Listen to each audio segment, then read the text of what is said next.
नमस्कार विद्यार्थी मित्रांनो, पुन्हा एकदा सर्वांचं जी के एक्सप्रेस या युट्यूब चॅनल वरती अगदी मनापासून स्वागत करतोय. मित्रांनो, आजच्या सेशन मधला पहिला प्रश्न तुमच्या समोर आहे की भारतातील पहिली इंडियन इन्स्टिट्यूट ऑफ टेक्नॉलॉजी अर्थातच ज्याला आपण IIT असं म्हणतो, ही संस्था कोणत्या ठिकाणी स्थापन करण्यात आलेली आहे?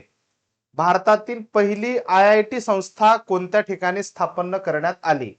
तर आपल्याकडे जर आपण विचार केलात IIT संस्था, तर आपल्याकडे IIT संस्था बघायच्या मध्ये 1951 ला पहिली आहे, त्याच्यानंतर 1958 ला दुसरी आहे, 1959 ला पुन्हा नवीन तयार करण्यात आली, 1963 आणि त्याच्यानंतर 1994 आणि त्याच्यानंतर 2010. हे 1951 ला जी भारतातली पहिली IIT जी संस्था स्थापन करण्यात आली, ती संस्था 1951 ला खरगपूर येथे स्थापन करण्यात आली. खरगपूर म्हणजे पश्चिम बंगालमध्ये. त्याच्यानंतर 1958 ला IIT ही संस्था मुंबईमध्ये स्थापन करण्यात आली. त्याच्यानंतर 1959 ला म्हणजे याच्यामध्ये जर आपण विचार केला तर मद्रास आहे आणि त्याच्यानंतर कानपूर आहे. 1963 ला दिल्ली या ठिकाणी स्थापन करण्यात आली. 1994 ला गुवाहाटीला स्थापन करण्यात आलं आणि 2010 ला जे रुडकी विद्यापीठ आहे, रुडकी विद्यापीठ उत्तराखंड मध्ये आहे, त्या ठिकाणी 2010 मध्ये त्याला IIT चा दर्जा बहाल करण्यात आला. तुम्हाला जे विचारलेलं आहे पहिली IIT संस्था कोणत्या ठिकाणी आहे, तर त्या प्रश्नाचं उत्तर येतं पर्याय क्रमांक इथं जे तुम्हाला दिसतं खरगपूर, हे कुठं आहे तर पर्याय क्रमांक 2 मध्ये आहे आणि ते प्रश्नाचं उत्तर बरोबर असेल. पुढचा प्रश्न तुमच्या समोर आहे. इस्रोने पूर्णतः भारतात तयार केलेला डॅश डॅश हा पहिला दूरसंचार उपग्रह आहे. म्हणजे कम्युनिकेशन करण्यासाठी जे सॅटेलाइट आपल्याकडून तयार करण्यात आलं होतं, ते सॅटेलाइट कोणता आहे या पद्धतीचा तो प्रश्न आहे आणि त्याचं बघा उत्तर येतं ऍपल. 1981 ला याचं प्रेक्षेपण करण्यात आलेलं आहे आणि हे जे प्रेक्षेपण करण्यात आलं ते फ्रान्स मधून करण्यात आलेलं आहे. फ्रान्स मधील कैरो येथून एरियन 1 या रॉकेटने ते लॉन्च करण्यात आलेलं होतं. कोणत्या वर्षी? 1981 ला आणि त्याचं उत्तर येतं ऍपल, पर्याय क्रमांक 4. पुढचा प्रश्न आहे भूदलाच्या प्रमुखाला काय म्हणतात? भूदलाच्या प्रमुखाला काय म्हणतात? तर याच्यामध्ये 4 पर्याय तुमच्या समोर आहेत. जो हवाई दलाचा प्रमुख असतो ना, हवाई दलाचा जो प्रमुख आहे त्याला आपण एअर चीफ मार्शल असे म्हणतो आपण. ब्रिगेडियर हे एक प्रकारे रँक आहे. काय आहे ती? रँक आहे आणि कर्नलच्या वरची रँक मानली जाते, म्हणून हा पर्याय त्याच्यामध्ये उत्तर होऊ शकत नाही. त्याच्यानंतर जनरल आणि त्याच्यानंतर ऍडमिरल आहे. जे नौदलाचे प्रमुख असतात ना, नौदलाच्या प्रमुखाला ऍडमिरल असं म्हटलं जातं आणि जे भूदल किंवा पायदळाचे प्रमुख असतील त्याला काय म्हटलं जातं? जनरल असं म्हटलं जातं. म्हणून पर्याय क्रमांक 1 हे प्रश्नाचं उत्तर बरोबर असेल. पुढचा प्रश्न, भारतीय प्रमाणवेळ डॅश डॅश ही स्थानिक वेळेनुसार निश्चित केली जाते. भारताची प्रमाणवेळ कोणत्या रेखावृत्तावरून किंवा कुठल्या स्थानिक वेळेवरून ती मान्य केली जाते? तर आपला हा जो भारत आहे हा असा पद्धतीनं, आणि ह्या भारताचा जर आपण विचार केला तर हा जो भाग तुम्हाला दिसतो आणि इथून असा सिक्कीम वगैरे हा सगळा पट्टा. तर इथं जे तुम्हाला उत्तर प्रदेश मध्ये अलाहाबाद नावाचं ठिकाण आहे, अलाहाबाद, उत्तर प्रदेश मधील, UP मधील अलाहाबाद, जवळील मिर्झापूर मधील शंकरगड येथून जे काही आपल्याकडं रेखावृत्त गेलेलं आहे ते रेखावृत्त किती अंशावर आहे? 82°30' पूर्व रेखावृत्तावर आहे. आणि इथली जी स्थानिक वेळ असेल ना ती पूर्ण आपल्या भारतासाठी प्रमाण वेळ मानली जाते है ना. म्हणजे स्थानिक वेळ म्हणजे काय की इथं जो टायमिंग झालेला असेल तो टायमिंग नुसार आपला पूर्ण भारताचा टायमिंग काय करण्यात आलेला आहे, सेट करण्यात आलेला आहे. म्हणजे इथली स्थानिक वेळ, कुठली स्थानिक वेळ, 82°30' पूर्व रेखावृत्तावरची जी जी वेळ आहे ती तिथली स्थानिक वेळ आहे आणि ती पूर्ण देशासाठी प्रमाण मानण्यात आले. म्हणून या प्रश्नाचं उत्तर येतं 82°30' पूर्व रेखावृत्त. पर्याय क्रमांक 1 उत्तर अगदी बरोबर आहे. पुढचा प्रश्न येतो, the rise of Maratha power या ग्रंथाचे लेखक कोण? The rise of Maratha power. Actually बघा याच्यामध्ये गोपाळ गणेश आगरकरांचं प्रसिद्ध साहित्य म्हणजे कोणतं आहे? वाक्य मीमांसा आहे. वाक्य मीमांसा यावरती बऱ्याचदा प्रश्न विचारले जातात.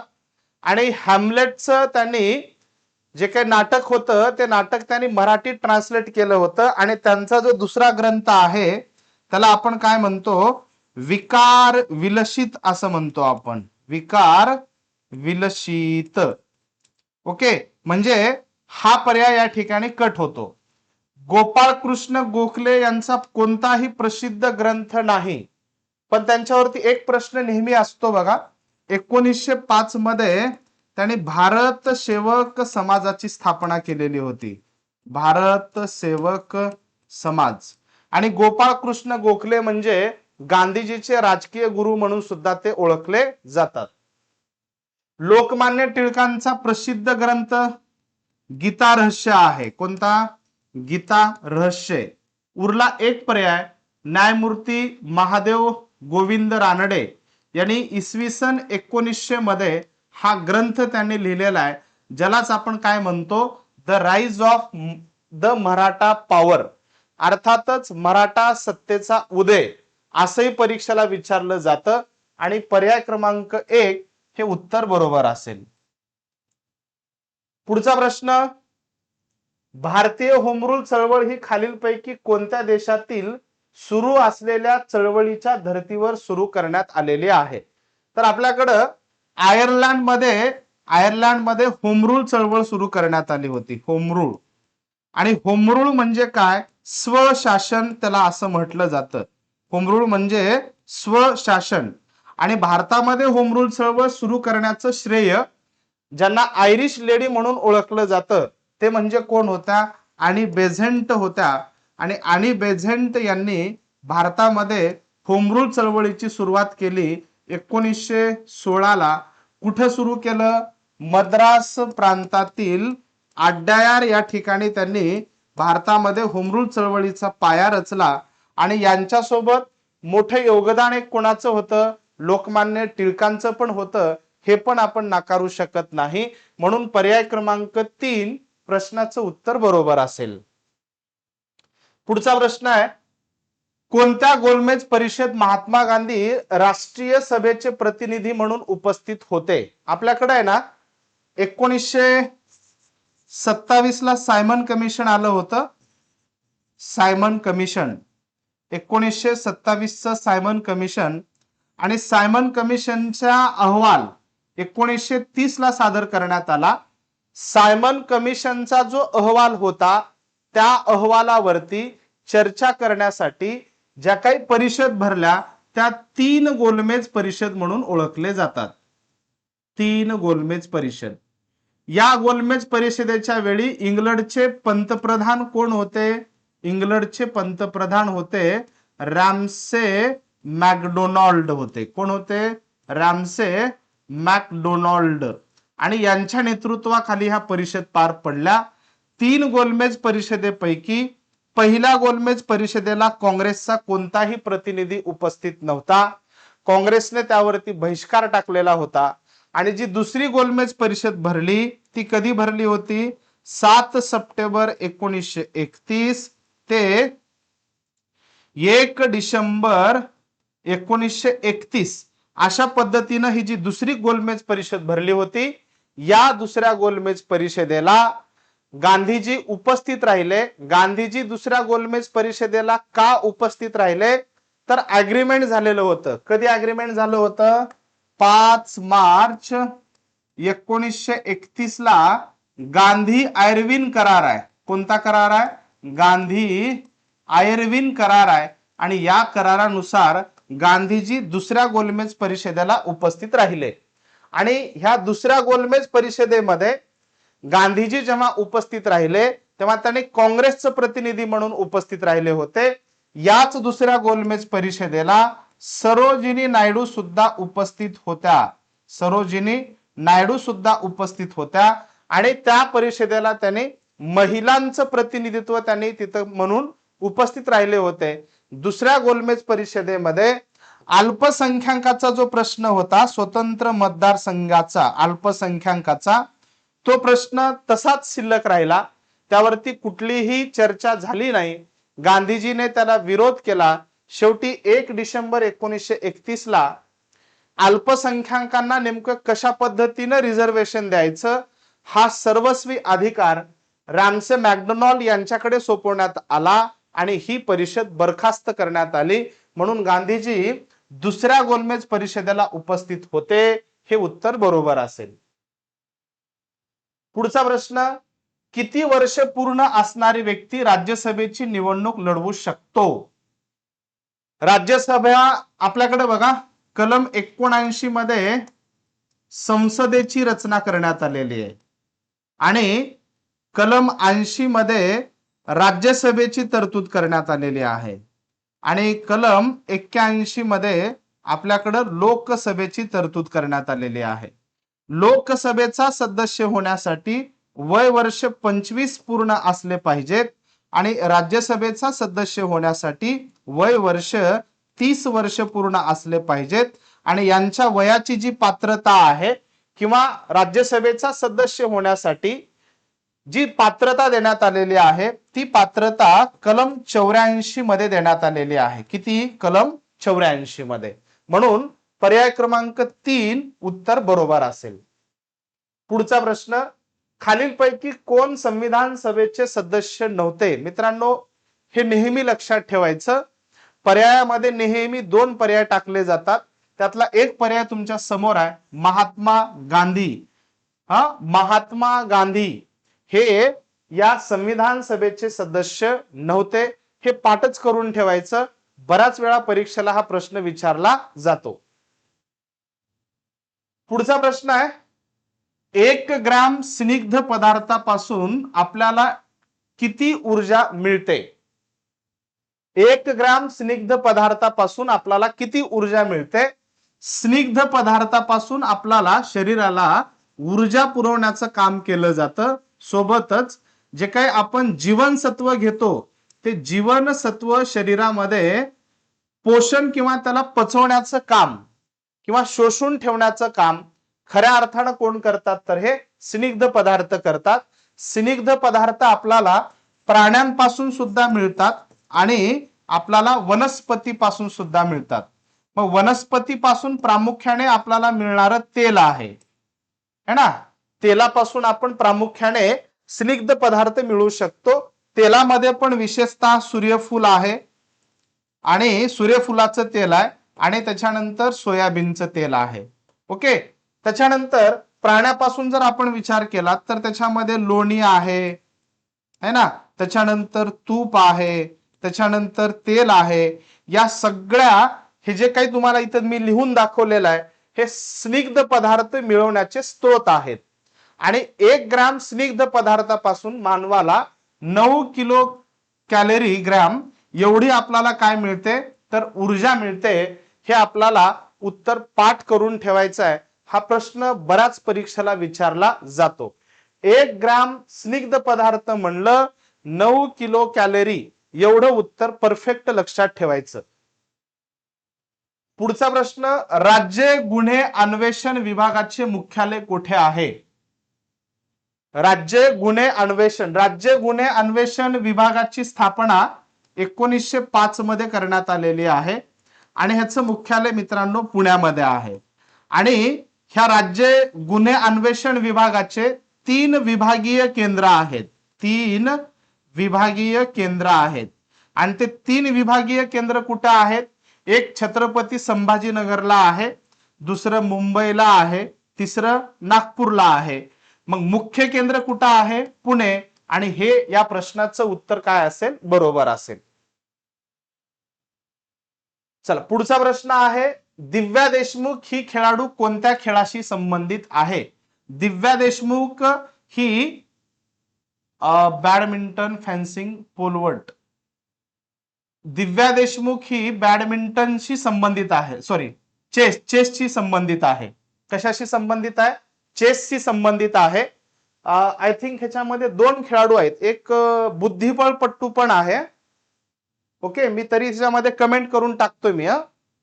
दिव्या देशमुख, ह्याचं उत्तर काय? पर्याय क्रमांक 1. पुढचा प्रश्न, मराठी वृत्तपत्राचे जनक म्हणून कोणाला ओळखलं जातं? मराठी वृत्तपत्राचे जनक म्हणजे बाळशास्त्री जांभेकर. बाळशास्त्री जांभेकर यांनी 6 जानेवारी 1832 ला मराठी भाषिकामधलं पहिलं वृत्तपत्र त्यांनी सादर केलेलं होतं. आणि पहिलं वर्तमानपत्र जेव्हा ते काढले तेव्हा पहिलं वर्तमान काढल्याच्या नंतर त्यांची जी तारीख आहे म्हणजे 6 जानेवारी जी तारीख आहे, 6 जानेवारी म्हणजेच त्यांचा जन्मदिवस आहे. आणि हा 6 जानेवारी आपल्याकडं मराठी पत्रकार दिन म्हणून साजरा केला जातो. मराठी पत्रकार दिन.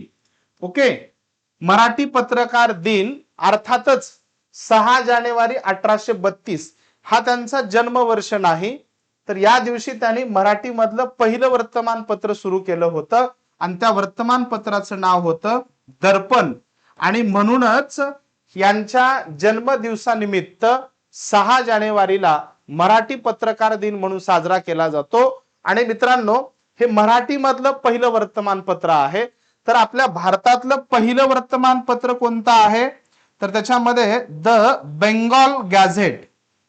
द बेंगॉल गॅझेट हे भारतातलं पहिलं वर्तमानपत्र आहे.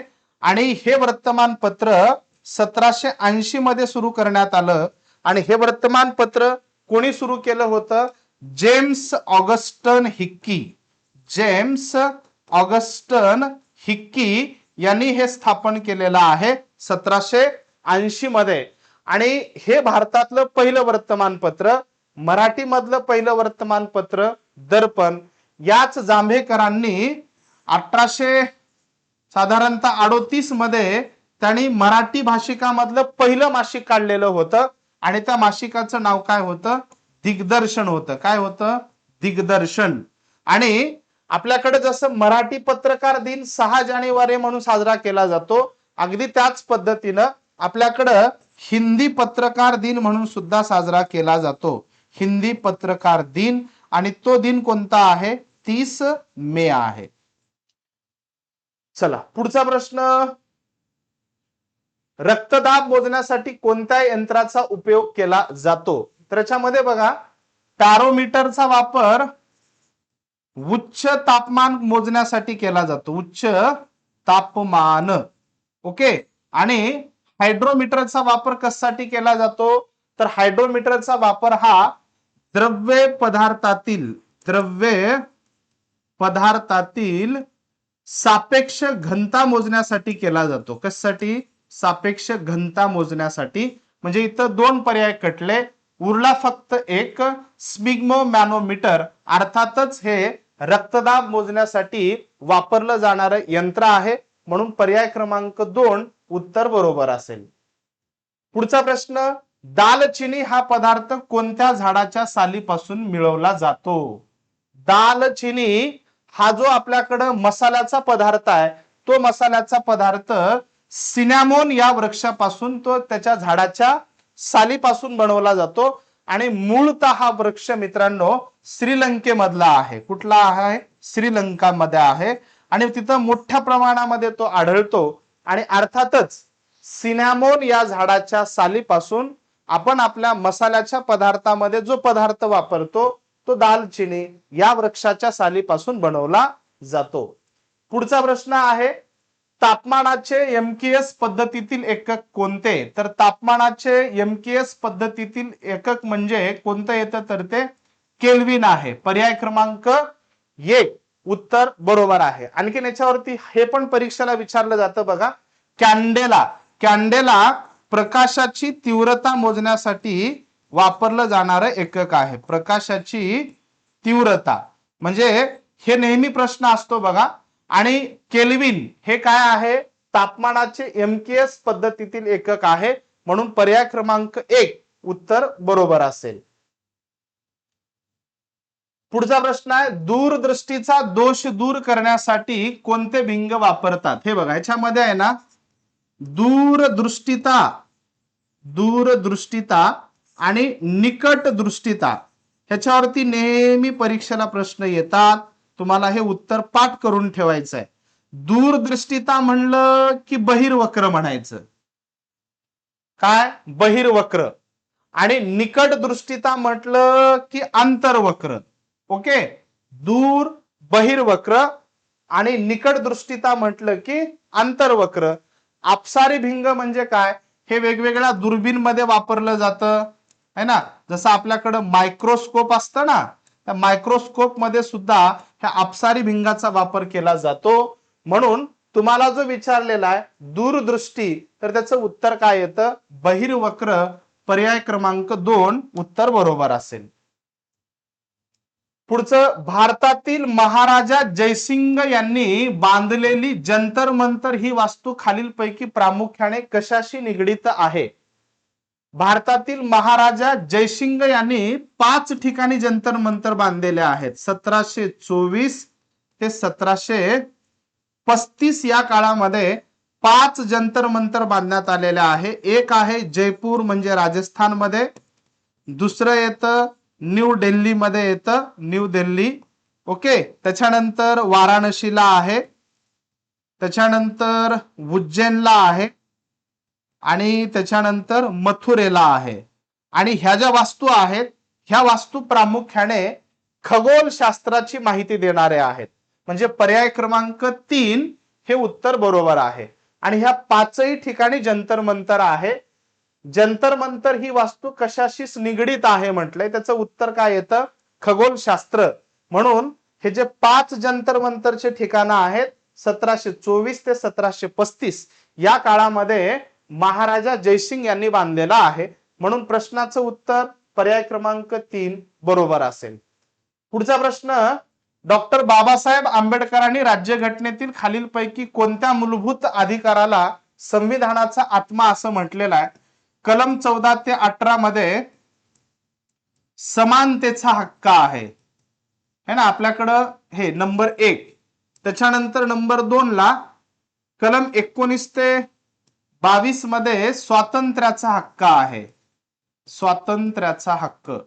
नंबर 3 कलम 23 ते 24 मध्ये शोषणाविरुद्धचा हक्क आहे. त्याच्यानंतर कलम 25 ते 28 मध्ये धर्म स्वातंत्र्याचा हक्क आहे, धर्म स्वातंत्र्य. त्याच्यानंतर कलम 29 आणि 30 मध्ये सांस्कृतिक व शैक्षणिक हक्क आहेत, सांस्कृतिक व शैक्षणिक हक्क. त्याच्यानंतर कलम 31 मध्ये संपत्तीचा हक्क होता, तो आता वगळण्यात आलेला आहे. ओके, आणि त्याच्यानंतर म्हणजे हे वगळण्यात आलेला आहे. आणि कलम 32 मध्ये घटनात्मक उपाययोजनेचा हक्क आहे. आणि बाबासाहेबांनी कलम 32 लाच राज्यघटनेचा आत्मा असं म्हटलेलं आहे. तसं बाबासाहेब वगळता राज्यघटनेचा आत्मा आपण कोणाला म्हणतो तर प्रस्ताविकेला राज्यघटनेचा आत्मा असं म्हटलं जातं. पण बाबासाहेबांच्या मते कलम 32 हा राज्यघटनेचा काय आहे? खऱ्या अर्थाने आत्मा आहे. कारण मूलभूत हक्काचं उल्लंघन जर झालं तर ते कसे मिळवावे हे सांगणारं म्हणजे कोण आहे? कलम 32 आहे. त्याच्यामध्ये 5 रीट देण्यात आलेल्या आहेत. पुढचा प्रश्न, बुकर इंटरनॅशनल हा इंग्रजी भाषेतील अनुवादासाठी दिला जाणारा सर्वोच्च पुरस्कार 2024 मध्ये कॅरोस या कादंबरीसाठी साहित्यासाठी कोणाला मिळालेला आहे? तर याच्यामध्ये मित्रांनो कॅरोस हे जे पुस्तक आहे लिहिणारे जेनी एर्पनबॅक आहे. जेनी एर्पनबॅक हे मूळ पुस्तकाचे लेखक आहेत आणि त्या पुस्तकाचं इंग्रजीमध्ये अनुवादन करणारे मायकल हॉफमॅन आहेत. मायकल हॉफमॅन यांनी ह्या पुस्तकाचं इंग्रजी भाषेतील ट्रान्सलेट केलं म्हणून ह्यांना 2024 चा हा पुरस्कार प्रदान करण्यात आला. आणि बुकर इंटरनॅशनल हा जो पुरस्कार आहे 1969 मध्ये निर्माण करण्यात आला आणि त्याचं मुख्यालय कुठं आहे? लंडन मध्ये आहे.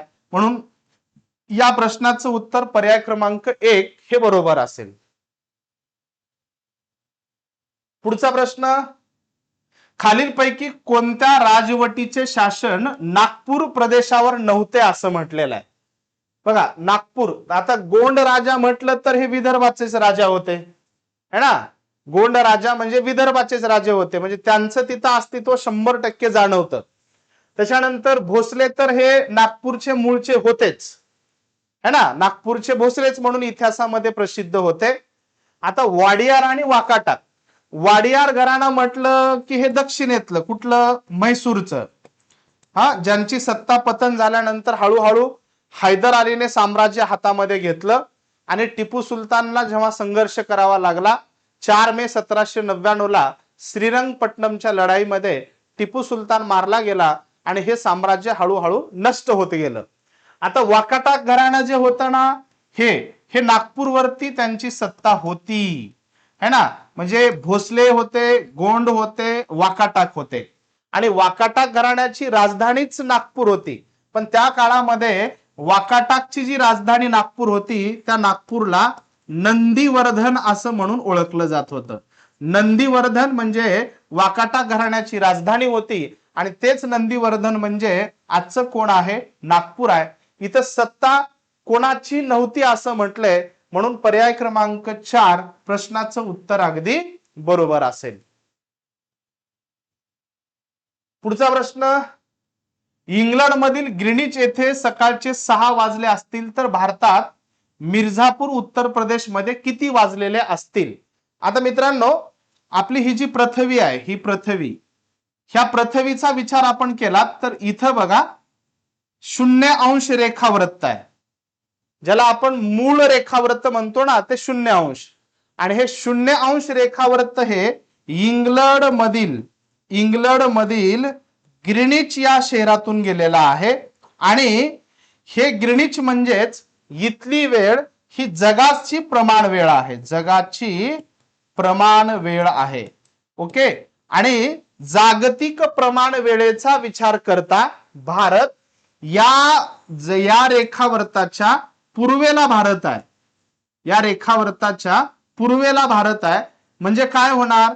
सूर्याचे प्रकिरण अगोदर भारतात येऊन पडणार, पृथ्वी पश्चिमेकडून पूर्वेकडे फिरते, सूर्याचे किरण येऊन भारतात पडणार अगोदर, नंतर सूर्याचे किरण कुठे जाणार तर ते ग्रीनिच मध्ये जाणार. म्हणजे अर्थातच ग्रीनिच इथं आहे त्याच्या पूर्वेला भारत आहे म्हणजे 100% दिवस अगोदर इथं होतो. म्हणजे ग्रीनिच वेळेच्या तुलनेमध्ये भारताची प्रमाण वेळ 5.5 तासाने समोर आहे. किती तासाने आहे? 5.5 तासाने समोर आहे. मित्रांनो इथं पर्याय चुकलेला आहे, इथं पर्याय नाही इथं, पण डायरेक्ट उत्तर सांगतोय मी. तर इंग्लंड मधील ग्रीनिच येथे सकाळचे 6 वाजले असतील, मग सकाळचे 6 त्याच्यानंतर आपला किती तास समोर यायचा आहे? 5.5 तास समोर यायचा आहे. सकाळचे 6, 7, 8, 9, 10, 11 किती तास झाले? हे 5 तास झाले आणि वरचा अर्धा तास म्हणजे सकाळचे किती वाजले असतील? 11:30 वाजले असतील. म्हणजे या प्रश्नाचं उत्तर सकाळचे किती वाजले असतील? 11:30 झाले असतील. पुढचा प्रश्न, छत्तीसगड या राज्यास खालीलपैकी कोणत्या राज्याची सीमा लागून नाही असं म्हटलेलं आहे? छत्तीसगड राज्याला कोणत्या राज्याची सीमा लागून नाही असा प्रश्न आहे. आता आपण जर विचार केला हा आपला भारताचा भाग है ना, आणि इथं तुम्ही विचार केला तर आपला इथं हा महाराष्ट्र आहे. महाराष्ट्राच्या आपण एकदम असं बाजूला आला तर तुम्हाला इथं हे छत्तीसगड दिसतं है ना. छत्तीसगडच्या उत्तरेला युपी आहे, छत्तीसगडच्या या बाजूला एमपी आहे, छत्तीसगडच्या पश्चिमेला महाराष्ट्र येतो, छत्तीसगडच्या दक्षिणेला तेलंगणा आणि आंध्र प्रदेश आहे, छत्तीसगडच्या इकडं आलात तर ओडिशा आहे आणि छत्तीसगडच्या या भागामध्ये आलात तर झारखंड आहे. म्हणजे हे बघा, महाराष्ट्राची सीमा छत्तीसगडला आहे, बिहारची नाही. कोणाची नाही? बिहारची नाही, कारण बिहार ह्या झारखंडच्या असं वर आहे है ना. म्हणून पर्याय क्रमांक 2 प्रश्नाचं उत्तर बरोबर असेल. छत्तीसगडला महाराष्ट्राची सीमा आहे, झारखंडची आहे, ओडिसाची आहे, कोणाची नाही? बिहारची नाही. म्हणून पर्याय क्रमांक 2 प्रश्नाचं उत्तर अगदी बरोबर असेल. अशा पद्धतीने मित्रांनो आजची सिरीज या ठिकाणी आपली संपलेली आहे. नवीन प्रश्न घेऊन आपण भेटूया पुढच्या सिरीज मध्ये. तोपर्यंत धन्यवाद.